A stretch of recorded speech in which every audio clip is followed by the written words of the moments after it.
அம்மாவுடைய அரசு இருந்த காலம் இன்றைக்கு காவிரி குண்டார் திட்டத்தை கொண்டாந்து நிறைவேற்றின.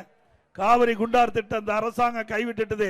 அதில் ஒரு பகுதி இந்த வைகை அணையை நிரப்புறதுக்கு ஒரு திட்டத்தை வச்சிருந்தேன். ஆனால் இடையில ஆட்சி மாற்றத்தின் காரணமா எல்லாம் கிடப்புல போட்டாங்க.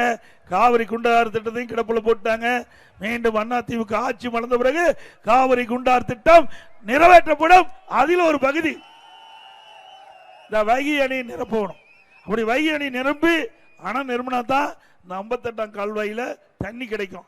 அதற்கும் அனைத்து இந்திய அண்ணா திராவிட முன்னேற்ற கழக அரசு உரிய நடவடிக்கை எடுக்கும். இந்த அரசு இந்த மக்களை பற்றி கவலைப்படல. இந்த 58ஆம் கால்வாயில தண்ணீர் விடுவதற்கான சூழ்நிலையை எப்பொழுதும் செய்யல. ஒவ்வொரு முறையும் போராடி போராடி இந்த விவசாய குடிமக்கள் இந்த 58ஆம் கால்வாயில் தண்ணீர் பெறக்கூடிய சூழ்நிலை இருக்குது. இதற்கு ஒரு நிரந்தர தீர்வு காண்பதற்கு அனைத்து இந்திய அண்ணா திராவிட முன்னேற்ற கழக அரசு அமைந்தவுடன் நடவடிக்கை எடுக்கப்படும் என்பதை தெரிவித்துக் கொள்கிறேன்.